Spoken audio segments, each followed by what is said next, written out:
Hello guys, this is Aditya from PC Kings और आज के वीडियो में हम लोग जानने वाले हैं कि कैसे आप अपने पुराने लैपटॉप जो कि 10 साल से भी ज्यादा पुराना है उसको अपग्रेड कर सकते हो और चलाने लायक, काम लायक बना सकते हो ताकि उस पे आप ब्राउजिंग कर पाओ, यूट्यूब देख पाओ और वीडियो कॉलिंग ये सब वगैरह कर पाओ। अब ये जो लैपटॉप है ना मेरे पास, ये बहुत ही पुराना है। इंटेल का i3 सेकेंड जनरेशन है, इसमें 2 कोर 4 थ्रेड का, और इसमें मैंने अभी देखो विंडोज 7 इंस्टॉल कर रखा है क्योंकि विंडोज 10 इंस्टॉल किया था मैंने इसमें, बट 2 GB रैम है इसमें, वो भी DDR3 वाली, और विंडोज 10 इंस्टॉल करने के लिए 2 GB रैम मिनिमम मांगता है। लेकिन मैंने जब इंस्टॉल किया तो फिर उसके बाद बिल्कुल वही बात हो गई कि मैं साइबरपंक चला रहा हूँ GT 710 लगा के। अच्छा, एकदम अटकने लगा था, तो फिर वापस मुझे विंडोज 7 में डाउनग्रेड करना पड़ा। आपके पास भी ऐसा ही पुराना लैपटॉप होगा जिसको आप फेंकने वाले होगे या सेकेंड हैंड बेचने वाले होगे, बट मैं आपको बता सकता हूं कि वो लैपटॉप आपका अभी भी साथ निभा सकता है in day to day task. कैसे कम से कम पैसा लगा के इस लैपटॉप को हम लोग वापस काम चलाओ, काम लायक बना सकते हैं। तो इसमें हम लोग जो अपग्रेड कर सकते हैं ना, वो पहली बात अपग्रेड कर सकते हैं SSD, क्योंकि इसमें विंडोज हार्ड ड्राइव में लगा है और इसमें एक ऑप्टिकल ड्राइव भी है जो पुराने लैपटॉप्स में आता था। उस ऑप्टिकल ड्राइव को निकाल के हम लोग उसमें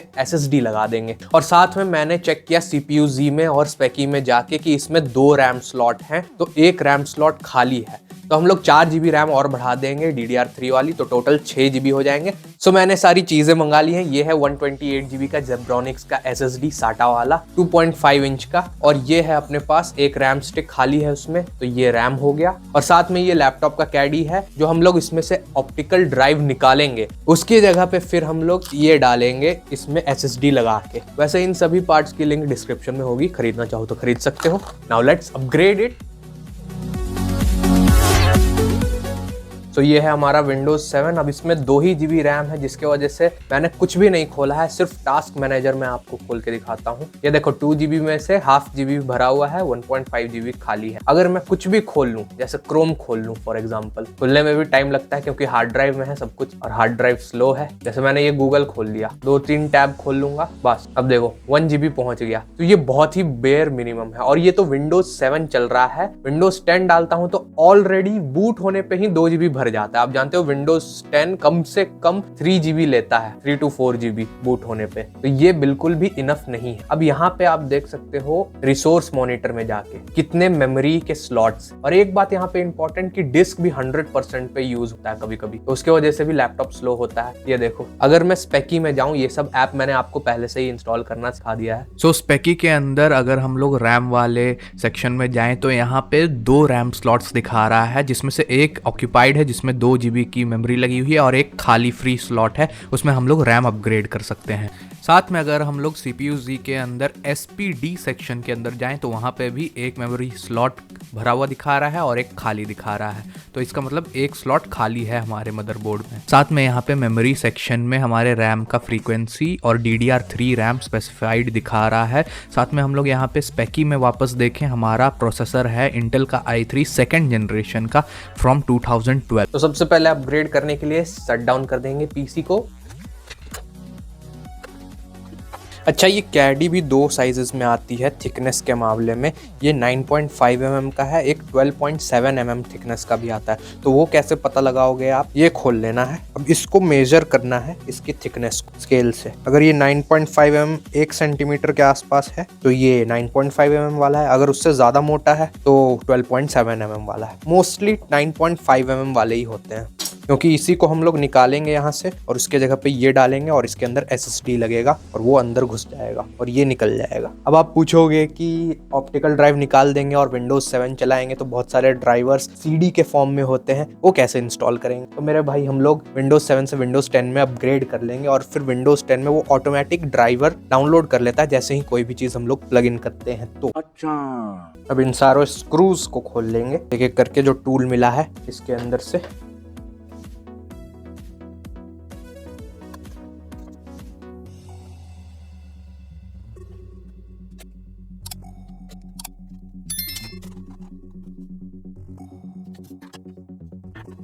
बैटरी को भी निकाल लेते हैं क्योंकि यहाँ से बैटरी निकल सकता है इस लैपटॉप में।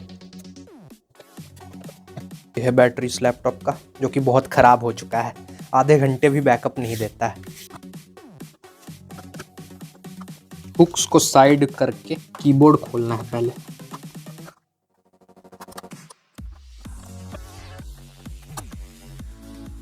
ध्यान से निकाल लेंगे और यहाँ से इसका ये पिन छुड़ा लेंगे।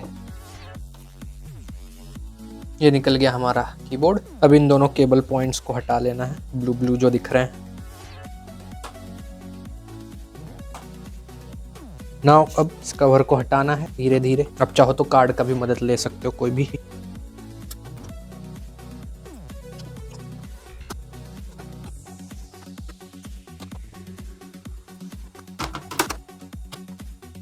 ये आ गया बाहर। छी कितनी गंदगी है यहाँ। ये है हमारा हार्ड ड्राइव, ये है ऑप्टिकल ड्राइव जिसके जगह पे हम लोग ये लगाएंगे अभी। ये देखो सेम साइज का है। ऑप्टिकल ड्राइव हटा के इसमें एसएसडी लगा देंगे। ये एसएसडी यहाँ पे, इसको भी दिखा देता हूँ मैं आपको। ये है हमारा बे, ये है एसएसडी 28 GB का। यहाँ इसमें साटा पावर पोर्ट और साटा सिग्नल पोर्ट ऑलरेडी बना हुआ है, वैसा ही सेम खांचा एसएसडी में बना रहता है। ये इस तरीके से इसमें ऐसे लग जाएगा और जो बाहर से जो आउटपुट पोर्ट है वो सीधे ऑप्टिकल ड्राइव के आउटपुट में लग जाएगा। आप चाहो तो इसके नीचे ही प्रोसेसर है, इस स्क्रू को हटा के कूलर का प्रोसेसर भी अपग्रेड कर सकते हो, i3 से i7 तक जा सकते हो। और ये हमारा एक और रैम स्लॉट है, ये पहले वाला रैम है, इसमें हम लोग ये वाला रैम लगा देंगे। पहले साफ कर लेते हैं हम इसको, बहुत ही ज्यादा गंदगी है यार। ऑप्टिकल पे निकालने के लिए ये है स्क्रू।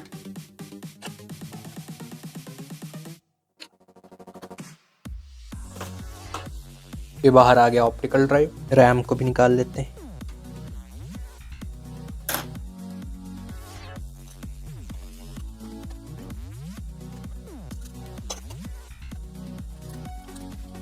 अब जो हमारा ऑप्टिकल ड्राइव है और ये हमारा कैडी है, इसमें देखो यहाँ पे ये हुक लगा हुआ है जो यहाँ पे स्क्रू लगा हुआ था, तो इसको खोल के इसमें लगाना है यहाँ पे।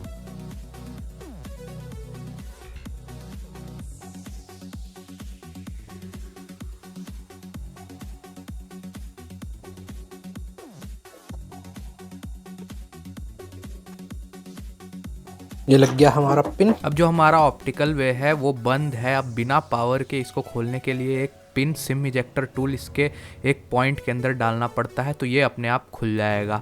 अब इसके में जो पीछे में एक प्लास्टिक का खांचा है उसे हमें निकालना है और एसएसडी के कैडी के पीछे लगाना है।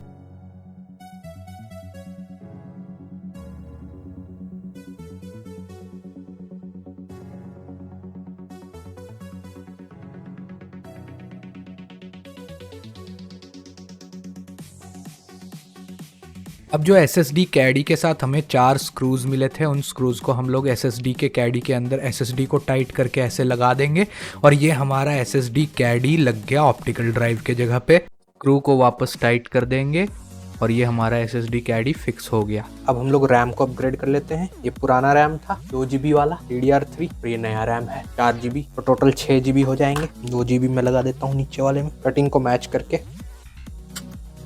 ये लग गया। और ऊपर वाला जो स्लॉट था वो भी खाली था पहले से, उसमें 4 GB लगा देंगे, टोटल 6 GB डुअल चैनल में। अब एक मैंने यहाँ पे गलती कर दी कि ये कैडी मेरा 12.5 mm वाला था ऑप्टिकल ड्राइव और मैंने 9.5 mm वाला मंगा लिया। फिर भी लग गया, बस उसकी थिकनेस कम होती है, बाकी लंबाई चौड़ाई में वो सेम होता है ना। अब हम लोग वापस लगा लेंगे सारी चीजें जैसे खोली थी वैसे ही। पहले हम लोग एक बार है ना इसको बिना लगाए ऐसे ही टेस्ट कर लेंगे। ये हम लोगों ने वापस पावर वाला लगा दिया। कीबोर्ड,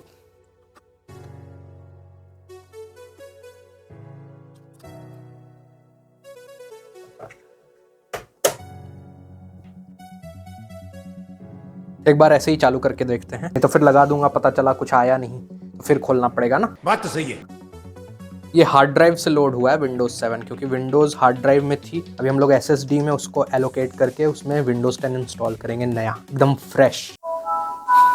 ये देखो उसने डिटेक्ट कर लिया जेब्रॉनिक्स का साटा डिवाइस, बट अभी आपको यहाँ पे नहीं दिखेगा। उसको हम लोगों को एलोकेट करना पड़ेगा। एलोकेट करने के लिए हम लोग जाएंगे disk, create and format hard disk partitions, तो वो दिखाएगा अनअलोकेटेड। ये देखो 119.24 GB 128 GB का था, इसको हम लोग इनिशियलाइज करेंगे। तो ये डिस्क यहाँ पे अनअलोकेटेड दिखा रहा है, इसको हम लोग यहाँ पे राइट क्लिक करेंगे, इनिशियलाइज करेंगे डिस्क को। GPT नहीं करेंगे, MBR करेंगे, MBR फाइल फॉर्मेट। ये हमारा एलोकेट हो जाएगा, हो गया। अब इस पे राइट क्लिक करेंगे, ये देखो अब ऑप्शन आ गया new simple volume, next next. F drive letter select करेंगे, फॉर्मेट हो रहा है, ये हो गया फॉर्मेट। यहाँ पे देखो अब यहाँ पे शो होने लगा 119 GB का। अब इसमें हम लोग विंडोज 10 इंस्टॉल करेंगे एकदम फ्रेश न्यू, और फिर उससे बूट करवाएंगे सिस्टम को। फिर ये F वाला C बन जाएगा और ये C वाला F बन जाएगा, उल्टा हो जाएगा। अब हम लोगों ने रैम अपग्रेड किया था, तो वापस पैकी में जाके देखते हैं रैम अपग्रेड हुआ है कि नहीं। 2 GB से 6 GB होना चाहिए डुअल चैनल में। हाँ देखो 6 GB दिखा रहा है डुअल चैनल में। DDR3 665 मेगाहर्ट्ज, इसको डबल से मल्टीप्लाई करेंगे तो 1333 मेगाहर्ट्ज आता है, क्योंकि डबल डाटा रेट है। और दोनों स्लॉट भर चुके हैं, 0 स्लॉट्स खाली हैं। किसी दूसरे कंप्यूटर से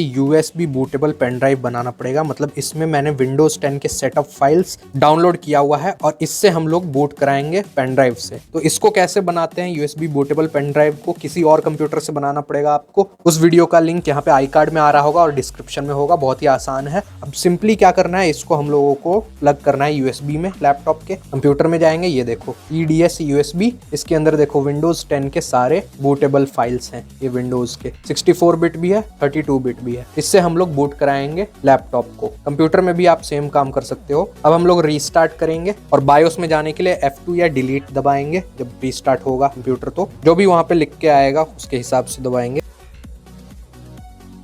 F2, ये आ गए हम लोग बायोस में। बूट प्रायोरिटी में यहाँ पे मेरे पास 3 चीजें हैं। पहला हार्ड ड्राइव जिसमें विंडोज 7 है, दूसरा SSD है 120 GB का जो पूरा खाली है जिसमें हम लोग विंडोज 10 इंस्टॉल करेंगे, और तीसरा है पेन ड्राइव जो कि सैनडिस्क का है। तो पेन ड्राइव से हम लोगों को बूट कराना है। ये देखो USB स्टोरेज डिवाइस, यही पेन ड्राइव है हमारा। इसको हम लोगों को ऊपर ले जाना है। तो ऊपर कैसे ले जाएंगे, ये यहाँ पे सबसे ऊपर डिस्कलेट ड्राइव है, इसके जगह पे हम लोग USB वाला सिलेक्ट कर देंगे जो कि हमारा पेन ड्राइव है। ठीक है, अब उसके बाद हम लोग एग्जिट करेंगे, सेव एग्जिट। वापस जब रीस्टार्ट होगा तो वो पेन ड्राइव से लेगा जिसमें हमारी विंडोज 10 की फाइल्स हैं, उसको इनिशियलाइज करेगा। ये देखो आ गया। 64 बिट हम लोग करना चाहते हैं, 64 बिट करेंगे। अब वो लोड करेगा फाइल्स। 64 बिट ही करना, नहीं तो 32 बिट में सिर्फ 4 GB रैम ही लगा सकते हैं, उससे ज्यादा सपोर्ट ही नहीं करता।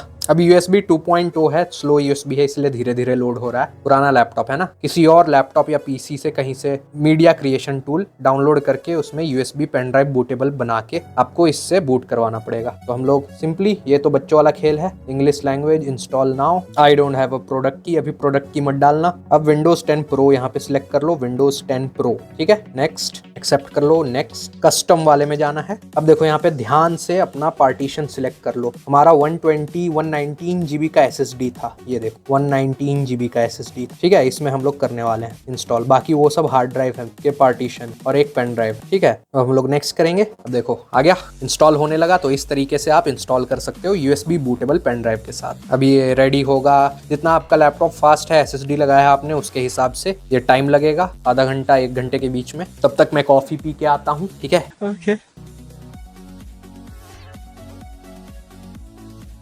अब लैपटॉप रिस्टार्ट होने वाला है, लेकिन रिस्टार्ट होने पे फटाक से आपको F2 की दबा के वापस बायोस में जाना है, क्योंकि अब इसने विंडोज़ 10 के इंस्टॉलेशन के लिए सॉफ्टवेयर SSD में इनिशियलाइज कर दिया है। बट हमारा जो बूट प्रायोरिटी है वो अभी भी बायोस में पेन ड्राइव के लिए सेट है। तो वापस लूप में वापस पेन ड्राइव का ही वही चीज़ आ जाएगा, 64 बिट 32 बिट वाला। तो अब हम लोग बूट प्रायोरिटी में जाकर हार्ड ड्राइव को ऊपर सेट कर देंगे और पेन ड्राइव निकाल लेंगे, ताकि अगली बार SSD से बूट हो, क्योंकि SSD हार्ड ड्राइव को एक ही नाम से डिनोट करता है, बायोस हार्ड ड्राइव्स। रिस्टार्ट हो चुका है। रिस्टार्ट होने के बाद गेटिंग डिवाइस रेडी करेगा, इनिशियलाइज करेगा, बार बार रिस्टार्ट करेगा और इंस्टॉल हो जाएगा विंडोज 10 हमारा।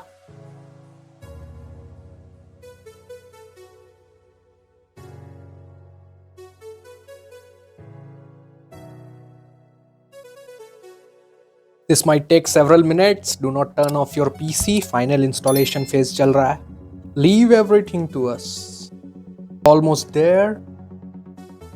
ये आ गया Windows 10.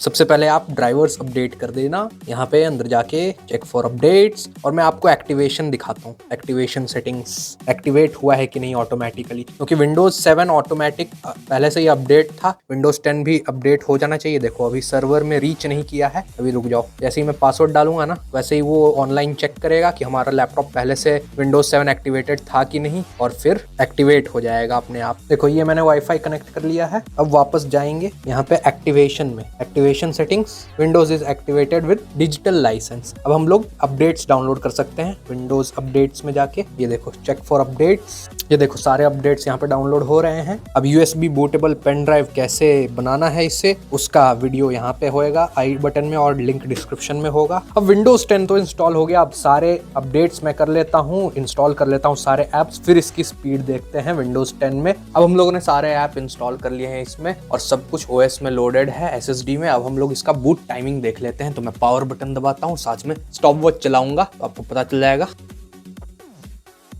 एंड सिर्फ 12 सेकंड में ही बूट हो गया। सोचो कितना तेज हो गया। और ये हमारे सारे ऐप इंस्टॉल हो गए, व्हाट्सएप, ब्राउजर, ये सब वगैरह। अब हम लोग यहाँ पे डायरेक्ट अगर इसको हटा दें और टास्क मैनेजर खोलें तो आप देख सकते हो यहाँ पे डिस्क यूजेज यहाँ पे 25% 30% है, जो कि अभी कम हो जाएगा क्योंकि अभी वो विंडोज लोड कर रहा है। एंड नाउ आप यहाँ पे डिस्क यूजेज भी देख सकते हो 20% के आसपास चल रहा है, जो कि अभी कम ही हो जाएगा। सो डिस्क यूजेज का भी प्रॉब्लम यहाँ पे सॉल्व हो गया। और साथ में आप यहाँ पे देख सकते हो पहले 2 GB ही रैम थी DDR3, अब 6 GB है। ये देखो टास्क मैनेजर में मेमोरी में 2 of 2 स्लॉट्स भरे हुए हैं और यहाँ पे 6 GB इन टोटल। इसमें से अभी लगभग 38% भरा हुआ है, 40% के आसपास। बूट होने के बाद अभी कोई भी ऐप नहीं खोला है मैंने, मतलब 35-40% विंडोज 10 ही ले रहा है। अब अगर मैं कुछ भी खोलूं, जैसे एज ब्राउजर खोलता हूं, याद रखना i3 सेकेंड जनरेशन है इसमें, वो भी लैपटॉप सीरीज का। ये गूगल खुल गया। अगर मैं यूट्यूब खोलूं, पहले ये सब चलता ही नहीं था, 2 GB रैम में बताओ क्या ही चलेगा। एंड नाउ हम लोगों ने यूट्यूब चला लिया। ठीक है, यहाँ पे मैं अपना चैनल टाइप कर लेता हूँ। अब इसको मैं 1080p पे चलाता हूँ। देखो कोई लैग नहीं आ रहा है, कुछ सही से चल रहा है, बस फैन इसमें कुछ ज्यादा ही आवाज करता है, पुराना प्रोसेसर है ना इसीलिए। वैसे ये स्क्रीन 720p वाली है, देख सकते हो, ज्यादा लैग है नहीं, एकदम नॉर्मल लैपटॉप की तरह चल रहा है। ठीक है, अगर मैं कुछ और क्रोम टैब्स ऐसे खोल लूँ 3-4, इसको डुप्लीकेट मार दूं 2 बार और फिर रैम यूजेज चेक करूँ यहाँ पे। CPU तो ऑब्वियसली 100% पे जाएगा ही, CPU ना पुराना है। रैम यूजेज अभी भी 60-65% के बीच में है। इसका मतलब आप अब रैम अपग्रेड कर लिया है तो आप कुछ ना कुछ टैब्स खोल सकते हो इसमें और अपना काम कर सकते हो। यहाँ पे आप देख सकते हो C डिस्क हमारा 128 GB का Zebronics का SSD है। बाकी ये 3 पार्टीशन हार्ड डिस्क के हैं जो पहले से लगा हुआ था, जिसमें OS लोडेड था Windows 7। यहाँ पर आप छोटे मोटे गेम्स भी खेल सकते हो, जैसे कैंडी क्रश, सबवे सर्फर, ये सब वगैरह, जो कि आप पहले बिल्कुल नहीं खेल सकते थे। ये देखो यहाँ पे, और कोई भी लैग नहीं है, कोई भी स्टटर नहीं है। छोटे मोटे गेम्स, अब जैसे वर्ड है, वर्ड भी चला सकते हो आप। वीडियो चला के दिखाई दिया मैंने आपको। बेसिक ब्राउजिंग भी कर सकते हो, यहाँ पे टाइपिंग भी कर सकते हो,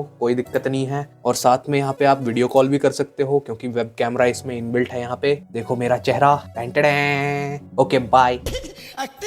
मतलब बेसिक यूज वाला लैपटॉप ये बन चुका है। ऑफिस के लिए यूज कर सकते हो, कैजुअल घर के लिए यूज कर सकते हो, छोटे बच्चों के लिए, पढ़ाई के लिए, गेमिंग। सो था ना एकदम इजी अपग्रेड। थोड़ा मुश्किल होता है कुछ लोगों को। SSD हमारी 128 GB की थी, 900 के आसपास, बट मैं आपको रिकमेंड करूंगा आप अपने हिसाब से साइज सिलेक्ट कर लेना। आपने देखा अभी कि आप एक हार्ड ड्राइव और एक SSD ही लगा सकते हो इसमें, मैक्सिमम 1 TB तक का SSD ले सकते हो। तो अपने हिसाब से स्टोरेज देख लेना। साथ में इसकी थिकनेस भी पहले मेजर कर लेना, मैंने गलत मंगा लिया था, फिर भी वो लग गया थैंकफुली। साथ में रैम, स्पेकी और CPU Z में तो देख ही सकते हो आप। बाकी इन सभी पार्ट्स की लिंक्स डिस्क्रिप्शन में होगी, वहां से बाय कर सकते हो अगर आपका सेम लैपटॉप है। एंड अगर आपके पास Lenovo का IdeaPad 520 सीरीज या 320 सीरीज का कोई लैपटॉप है तो आप इस वीडियो को भी देख सकते हो, इसमें मैंने उसको अपग्रेड किया था। एंड हमारा PC बिल्डिंग स्टोर भी बहुत जल्द खुलने वाला है, उसके लिए स्टे ट्यून्ड। अगर आपको PC बनवाना होगा तो हमसे आप बनवा सकते हो इन फ्यूचर। जैसे ही हमारा ऑनलाइन स्टोर ओपन होगा I will inform you. As a startup मुझे भी आपके सपोर्ट की जरूरत है। बाकी जाते जाते फायर गेमिंग को भी चेकआउट कर सकते हो, वहां पे हम लोग कैजुअल सा गेमिंग करते हैं लाइव। वहां पे आप अपने सवाल भी पूछ सकते हो related to PC, tech industry या फिर गेमिंग। बाकी मिलते हैं ऐसी इंफॉर्मेटिव वीडियो में, तब तक के लिए